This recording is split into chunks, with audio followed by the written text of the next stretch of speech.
Peggy 18.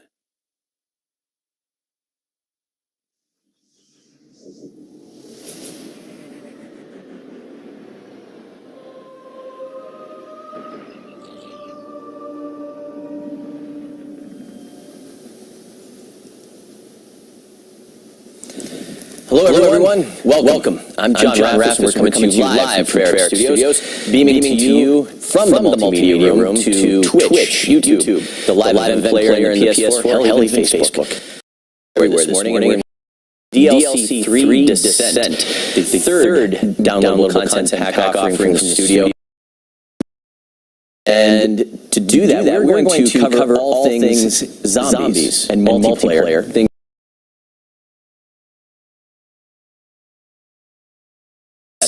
But we're going to kick things off with zombies, and today, to do that, we are joined by the director of zombies, Mr. Jason Blundell. Jason, welcome. Hi, John. All right, now I have a funny feeling that... Okay, first we're going to kick things off with world premiere of the Zombies asset. We'll have plenty to talk about after people see it, but what do people need to know going into it? I would take this time to sit back in a comfy chair, get the pillow behind your head, turn the volume very loud, and brace your eyeballs. Okay. Any protective eyewear that people should wear? Simple carpentry eyewear, metalwork, protections like that. That'll work. All right. Well, without further ado, let's kick it over to our brand new Zombies asset.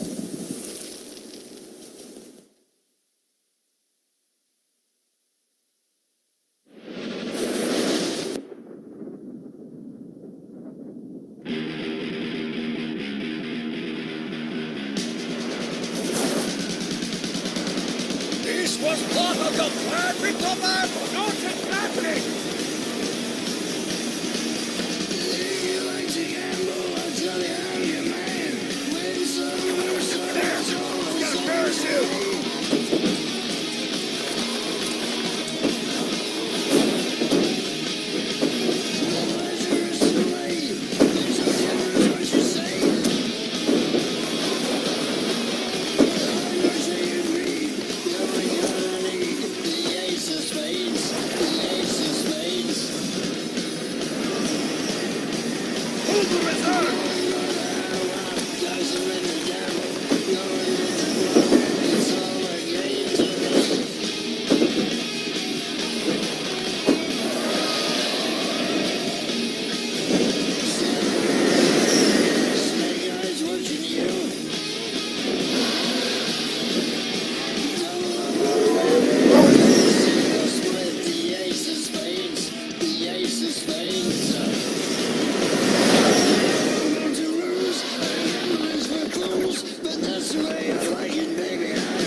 Jason, we just got word from the production booth that melted some of the audio cables. May have had some technical difficulties there leading into the that IGC. What did we just see?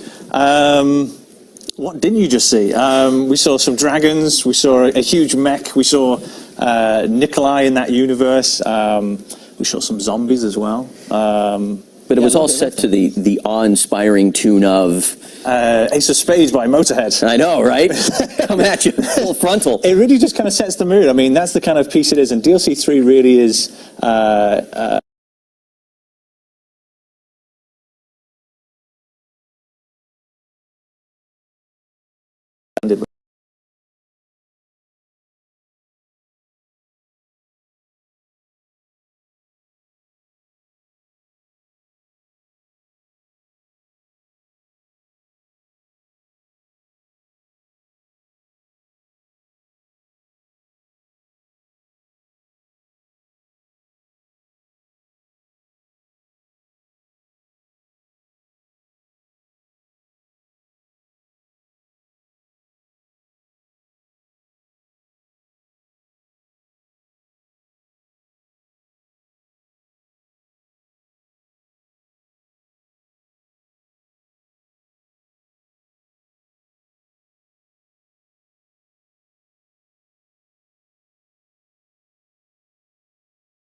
Piece of cover art to the DLC 3 experience. Yeah, so it's become a bit of a tradition now, which is that every time we do another Zombies map, we reach out to really kind of artists who inspire us or we're kind of great fans of. And this time we reached out to Craig Mullins, who is a phenomenal artist. And we did our DLC 3 Gorod Crovey poster with Craig Mullins.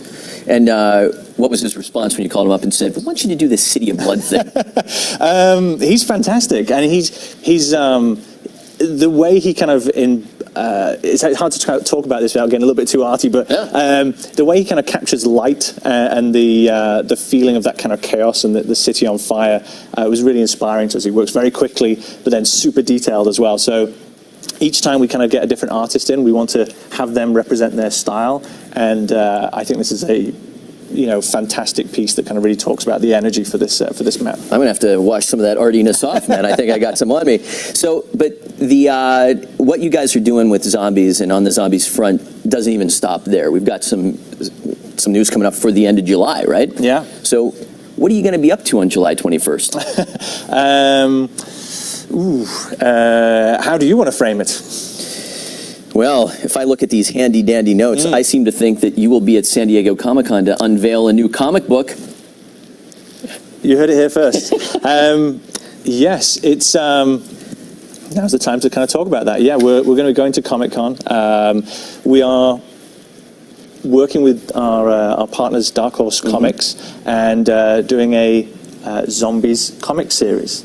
And this is fantastic because we have so much story that's kind of going on inside our DLCs, and we only get the opportunity to essentially have 4 of them in our DLC season, and 2, when we first kind of come out. But there's so much story to be told that we really wanted another kind of medium to be able to kind of tell our stories. And I'd said previously that there was no such thing as a one-off map in zombies.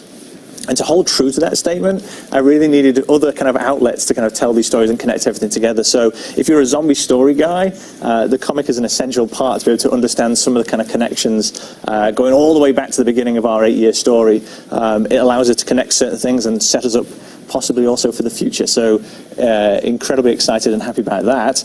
And we got phenomenal writer and artist involved, and our front cover, we're probably going to show it on screen at some point, but front cover done by Simon Bisley. We've worked with Simon before, right? We worked with Simon before. He did the poster for the Giant, and we're all just huge fans of him, and he's a great friend of the studio. So he's been doing the covers for all our comics. So, it was written, the comic book was written by Justin Jordan, illustrated by Jonathan Wayshak. I mean, these guys bring some legit credentials. What was it like to sort of taking zombies canon and, sort of transforming it or adapting it to comic books? It's really fun because the comic medium is very different, obviously, than games. It allows you to be a little bit more considered in some sense, because in games you're kind of putting it together and it's kind of molding and moving. It's very energetic. with the comic, you can sit down, plan it out. So for the kind of story guys, for Easter egg guys, for things like that, you could really just lay it out, and every panel, every pane can be considered. So if you want to kind of tease something or show something or hint something, you can do that with no doubt that the viewer will see it. In games, you don't know where they're looking, what they're doing. So the comic was really exciting, and it's I believe it's the beginning of us looking at different mediums, different ways to tell stories, and to really kind of take our zombie storyline and kind of explore ways in which our audience can digest it. Well, that's just sort of dipping the toes in the water. For anyone that wants to hear Jason talk a little bit more about what it was like to take Call of Duty Zombies to comic books, feel free to head to room 23 ABC at 5 p.m.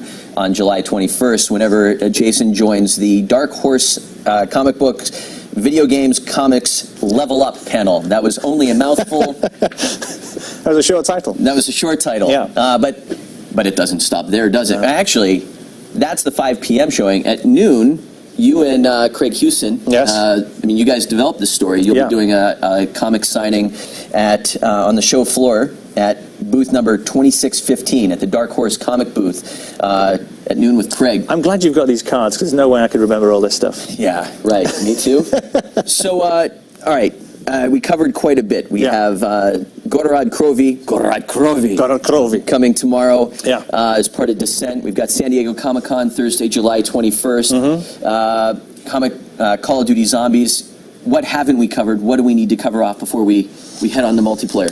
I suppose I should just throw in terms of Gorod Krovi, the kind of feeling of it, the intent behind it. Obviously, it's a kind of integral and crucial part of our storyline. And this is really kind of setting up us getting ready for our DLC 4 finale. So for story guys, it's an absolute essential experience.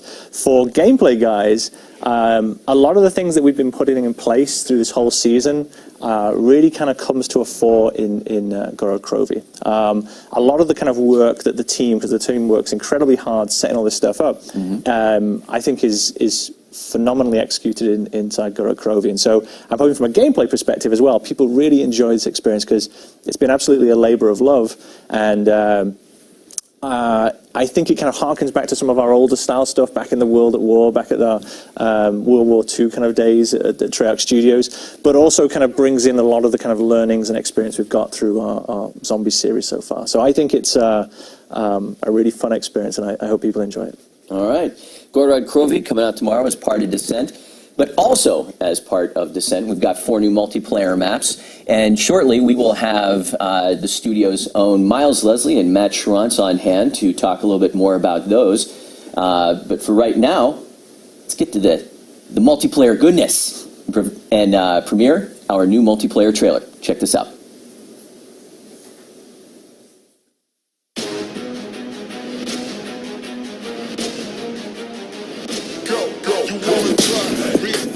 Try me, you wanna try me, well here you go. Okay, they can't stop what they can't hold, can't rock what they can't go, can't talk, just can't fly, cause I know the things they can't know. Listen, we're in my position, you gotta go take yours, my mission, with every decision, it's like with a great yo. I'm rolling, and they ain't gon' roll over me, cause I'm going, taking everything that I see and that's known to me, you know it. You know that I'm gon' rise above and show it. The word that I'm putting into it like that, you know it's me. Against the world, I got my life, I got my girl. It's what I need, it's what I want. You wanna try me? Well, here it goes. Yeah, you know it's me. Against the world, I got my life, I got my girl. It's what I need. Friendly has the satellite drone. You wanna try me? Well, here it goes. We have established remote uplink. You know it's me, against the world. I got my life, I got my girl. It's what I need, it's what I want. You wanna try me? Well, here it go, yeah.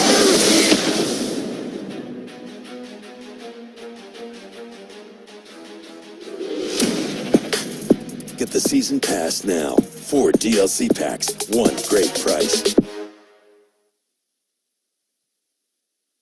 Let's go. All right. Wow. Word coming in from the production booth, some fiber optic cable may have melted during that. All right, so it's been interesting here at the studio this morning. We've got Mr. Matt Schranz joining us momentarily to talk about the 4 new multiplayer maps available in Descent tomorrow morning. We've got a couple new maps, including Empire, which is the reimagining of the Black Ops 2 favorite raid. Additionally, we have Berserk, Cryogen, and Rumble. What am I forgetting? Oh, wait a second. Mr. Schranz, come join us. Matt, how you doing? Good, how are you? Outstanding. So you were at Cryogen, Rumble, You know what? Let's just pick it up with Empire. Empire. All right. So this is the reimagining of Raid, Yes. the beloved Black Ops 2 fan favorite. So you know, for DLC 2, there was the reimagining of Bonsai as Verge. Tell us a little bit about what it was like reimagining Empire with the new movement system. Right. So, like you said, with Bonsai, Verge, we took some of those learnings of kind of experimenting with the different movement mechanics of Black Ops 3, which we didn't have in World at War, and then moving that into Raid, which is now Empire. We took a look at that and we tried a few different things. Tried some new wall runs, wrapping the pools around. We looked at that and none of it really made sense. So when it came down to it, we just really tried to preserve that Raid feel. So a lot of the gameplay is going to really feel like Raid. Miles, welcome. Hi. Hey, Miles. Hi, how's it going? Outstanding. Good. Yeah, like Matt said, every reimagined map, we keep learning what not to do. Yeah. So we always push it to the extreme, and we're like, oh, it's going to be so awesome if we do this, because the core movement system usually doesn't, because it does ruin the original. So we tried a lot of things, didn't work. Number one was to maintain the Raid feel, which I think it's got enough Black Ops 3 and the Raid feel in Empire that I think players are going to like it. Well, if I was a Black Ops 2 player and I really loved playing Raid, what am I going to love about Empire? You're going to keep those iconic fights, right, that we had in Raid. Right off the spawn, you're going to get those fights across the courtyard that we experienced back in Black Ops 2. You're going to fight over the driveway from the art room to the laundry room, which is now, I think, a hardware room. It's a blacksmith. Blacksmith room, of course. Authentic Roman blacksmith, of course. That's what I'd do. Yeah. So in the playtest, the numerous hundreds of playtests that we've had on this map through development, I think we've all really still experienced those same fights that we grew to love. Oh, well, I can tell you that much of my Black Ops 2 KD was sacrificed over that courtyard area. Absolutely loved it, and from what I played in Raid, it seems like things won't change for me. That's right. In the best way, in the best sense possible. But we're also bringing Berserk. All right. Now this one is a Viking frozen village. That's right. Yeah, this is well, what else would it be? Well, this is a really cool idea. So we've run, and we're at the point where we really want to offer some really unique and new environments every DLC offering. And so this was really just, hey, wouldn't it be cool if, and that's always how the idea started, wouldn't it be cool if you're battling in a Viking village that's got Lord of the Rings style fantasy sort of infused with it. And then from there, we really started looking at the architecture of the Viking stuff, and it offered some really unique stuff that we haven't done before. So when we built this map, and it's built into this mountain, it's really got some new gameplay that feels Viking-esque and feels very new and different, because you got this bridge and this canyon stuff. Yeah, that's the first thing I go to when I think of a new idea is Viking Village. Sure. Matt's a Viking. At heart. So he kind of touched on the unique gameplay experiences that you're going to experience in Berserk. What we've got here is there's some really cool curved wall runs in the middle that lead to the kind of centerpiece bridge. And we try a lot of different things out through development. With this, at one point we had it to where you could kind of snipe towards the bridge. That was a little frustrating, so eventually we just forced the player to commit to that fight. So if you want to hit that wall run to the bridge, you're really going to have to commit to it. You're going to have to that's going to be your fight. But at the same time, we've got some maneuverability there to where you can wall run straight to the bridge from the exterior canyons. But you can also hit under the bridge and basically just cut the map right in half, go under the fight for the cool flanks. Yeah, it's a lot of fun. This one, I'm a big CTF fan. Yeah? Like so many of you out there. But this is a really great CTF map. I like CTF maps to where you've got some maneuverability, and you're going to be able to grab a flag and immediately make those decisions. Do you want to cut through the wall run? Do you want to just go straight down the bridge? So it's a lot of fun. And Safeguard. Safeguard is really fun. We've got some really cool line battles set up throughout the map, leading to that final push that you get so many times in Safeguard. Yeah. It's the first time you could avoid the entire middle lane by cutting through this canyon. So it offers something new. Is that, like Matt said, you can be clever with the cat and mouse with the flag or an uplink ball or something, and Sure. duck out of the bridge, go above the bridge, below the bridge in very interesting ways. All right. Well, lay it on me in terms of with Rumble. Tell us a little bit about the setting, but the kind of engagements that people are in store for with this one. So Rumble is really awesome. I really like this map. And to give you sort of the precursor on why we thought of this idea, so Treyarch and some of the fans kind of rag on us because they say Treyarch only knows how to make 3-lane maps, right? You guys only make formulaic, repetitive 3-lane maps. I've never heard that before. And the funny thing is, the interesting thing there is that if you look at past developers that have made really successful FPS games, they also have 3 lanes. CS and even COD 4, which is heralded as like the greatest COD game ever, and it does have really awesome maps. They all have 3 lanes. So it's not a Treyarch thing, it's just inherent to good map design, but we did want to try to flip it on its head and really try to deliver something that didn't feel like the standard 3-lane style that we do start from. So this map actually really only has 2 lanes, clearly defined 2 lanes. One is an interior in this stadium, this other is this large arena area that offers some overwatches and some really interesting fights. Matt, anything to add? It's what Miles said. Yes, ditto. The 2-lane is really refreshing for gameplay. It kind of cuts down on where you need to look for enemies, but at the same time we've got some nice, like he kind of mentioned, the tunnel that leads from the inside lane to the outside lane. So that tunnel, you're going to be able to take that. We've got a bunker in the arena. Which is a very big power point for various game modes globally, but search and destroy, there's going to be a hard point in that bunker. But if you need to root an enemy out, you're going to be able to take that tunnel underground and then come in and surprise your enemy. And then, like I said, over that power point, we've got some nice window battles for the snipers, semi-autos. So those window battles are going to be fighting from window to window, and then at the same time, you're going to have that bunker power point. Well, just out of curiosity, when it comes to like map design and sort of designing a map that accommodated a variety of different play styles, were there any particular challenges with a 2-lane structure versus 3-lane, or did 2 lanes kind of open it up and make it easier to adapt? It's hard regardless in any lane map because you're trying to give enough variety to every play style so that anyone can be successful. Absolutely. But you're absolutely right, is that 2 lanes does focus it even more, and you really have to be precise on the overwatches and what engagements you want. There, is it medium or long? To this bunker, how am I going to get in the bunker? Is there enough cover and engagements that I can be CQB and I can be short so that I can be successful? And that's where this tunnel kind of originated from, was you had these 2 lanes in this big open arena, and CQB guys and short range guys just could not get out and take this bunker at all. So we were joking, it was like, let's add a bunker, right? And we threw it in and it actually worked, and that's sort of the iterative process of, regardless of things sound silly, you got to try them. So it's got enough variety that it feels fresh, like Matt was saying, and it offers something for everyone, but it was difficult to get there to make sure that it's got that offering. All right. Last map on our list, Cryogen, located out in the Dead Sea. No? Yes. Well, that was a question. It's a sea that's dead. Tell me more. That's right. So this is actually a really interesting map because we tried to do a cryogenic prison on BO2. Okay. But it didn't work. It failed.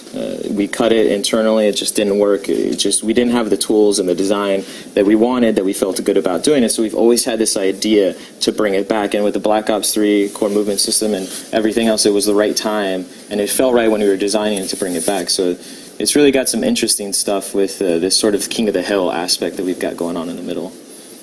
Yeah, I consider this map kind of our core movement playground. Okay. We've taken a lot of the learnings from free run DLC maps that we've done previously and kind of pushed those a little bit further. So we've got some really cool cylinders on the interior of the space that are going to force that player to, if you want to take that power point of the kind of main cylinder, you're going to have to wall run. You're going to have to use the skills that you learned for the past 8 months to get to that point. Sure. And at the same time, a lot of the walls here in this level have been rounded off, so it's really going to allow you to keep those wall runs moving and chain those from one to the other. All right. All right, we covered a lot of ground on the multiplayer maps. Any final thoughts that you want to add? Miles, what you got? Oh, I've said it before when we previously talked about DLC too, but I'm super proud of the team because we're continually challenging and pushing ourselves throughout each DLC. And like Matt said, is every failure and success, both internally and how the public are giving us feedback, which is great when it's not mean, stop being mean, is really good. And we take that and we critically think about what the problems are. So I'm super happy that we're continually learning and pushing ourselves. And each of these maps, even Empire, which is great, offers something new that players haven't experienced before, and I think they're really going to enjoy it. So. All right. Cool. Well, that is what people can expect tomorrow on the multiplayer front with Descent. But we are joined by the ever-elusive studio design director, David Vonderhaar. David, welcome. Hashtag not read. All right, so Descent comes out tomorrow, but that's not all we have for people this week. Something coming out on Friday.Ell us more. I hear this is my one more thing moment right now. This is your one more thing? Right now. So we wanted to come on the stream, talk to everybody about something that we've been working on, a couple of months in the making now. Not something you'd normally do this late in the cycle. You'll read about it in the patch notes, which just went up with the title update that you're probably downloading right now, and that's Fracture. So Fracture is a brand new game mode.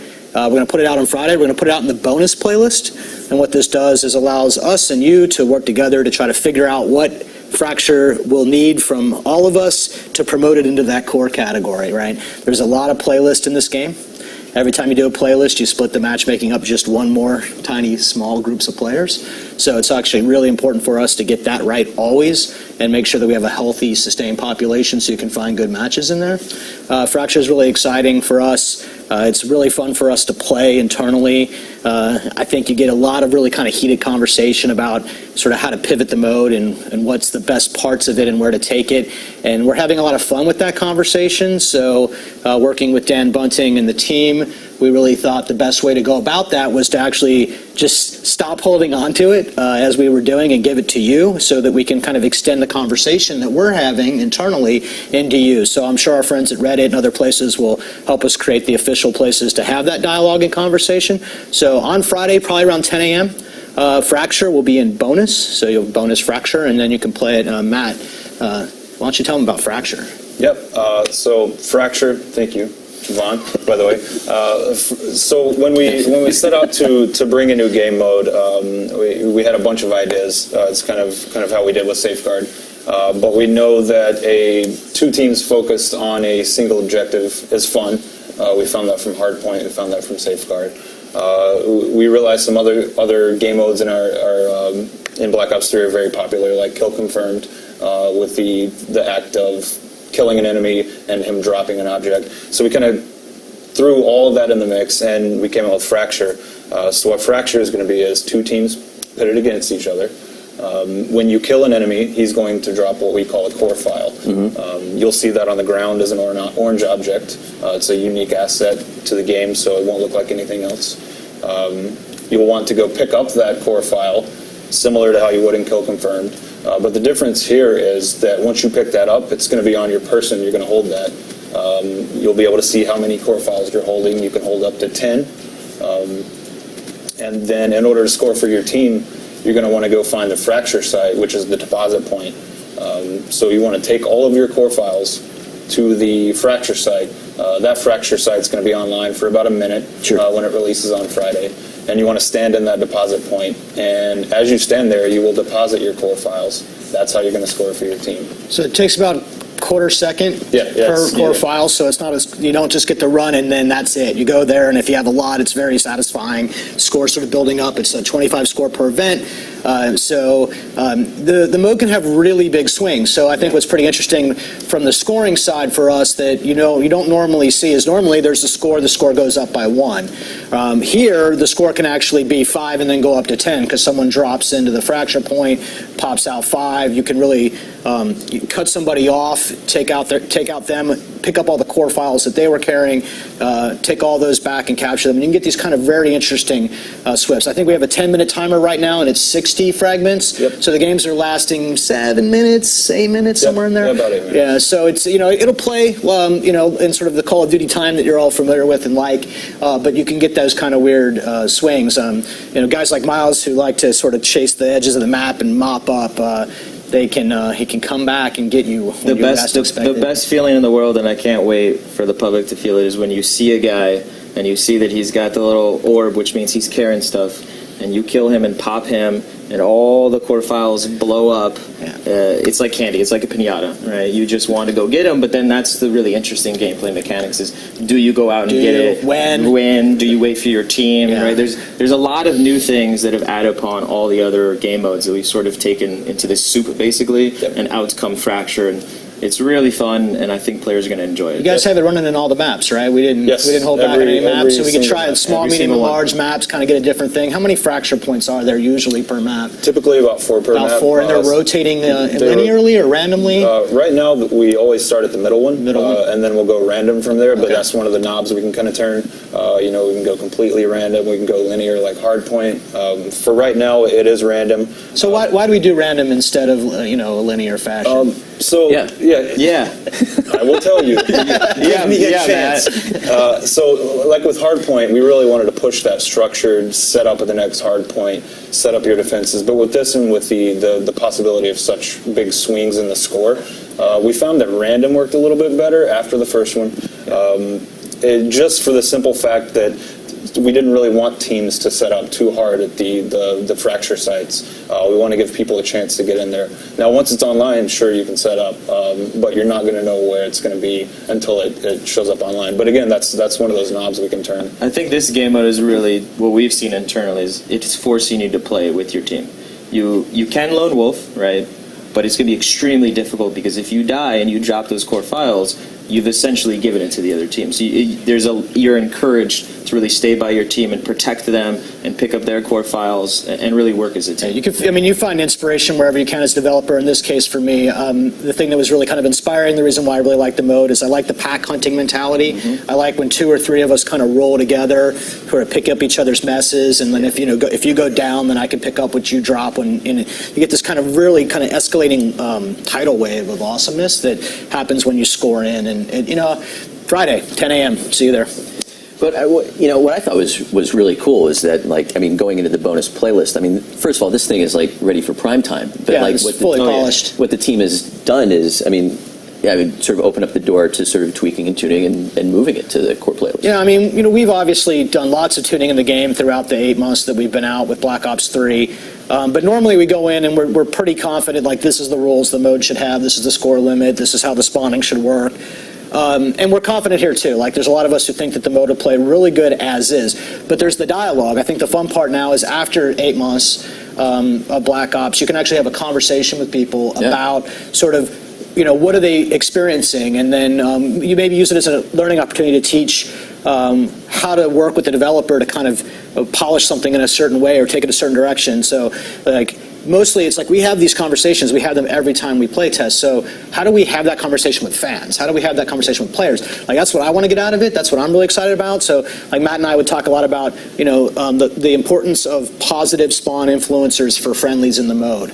And if you turn that up or down, how does the mode change? Well, what behaviors happen then? So what I want to do with this thing, with Matt and the crew, is say to the fans, okay, here's everything you've been saying. We're going to take this knob and we're going to turn it all the way to the right. We're going to do that for a day, a week, a month, it depends. And then this is what we expect to have happen, and then what really happens, and then just start that dialogue, because it's a really good chance. I think a lot of developers and even us, it's a great chance for us to kind of figure out how to reconnect with the fans about how to go about developing something. There's a lot of smart people here that work very hard to make something like this come together, but there's way more of you than there is of us, always. and that will always be true. So how do you have that conversation? And I think now things are maybe just a little more calmed down, after 3 DLCs. Just a little bit. Not that much. Yeah, I think we still have to do something after. What the problems are. So I'm super happy that we're continually learning and pushing ourselves, and each of these maps, even. All right, well, cool. That's Fracture out on Friday. Friday, 10 a.m. All right. There is a list of other things to look forward to. Not only do we have Fracture coming out on Friday, tomorrow morning, Jason Blundell is going to be on the PlayStation stream, twitch.tv/PlayStation, to talk and stream zombies. Get that out of the way before you tune into game. That's right, you just saw that. That's a trademark Rafis move right there. 11 a.m., Game with Devs. You'll see some of these very good-looking gentlemen on that stream tomorrow. Wow. That's 11 a.m., Twitch, YouTube. I don't know, we might even go Facebook. Who knows? Don't do it. Let's try that again. There we go. And then, 2 in the afternoon, we've got a live stream with the one, the only Kyrie Irving. That will be at 2 o'clock with Swifter, Typical Gamer, and Hike the Gamer. They'll be playing a little bit of Descent. Follow at Call of Duty for details. That's it from us. We've got Descent coming tomorrow. Thank you to Jason Blundell, Mr. Vonderhaar, Miles, Matt, and we will see you guys online tomorrow, 11 a.m. Have a good one.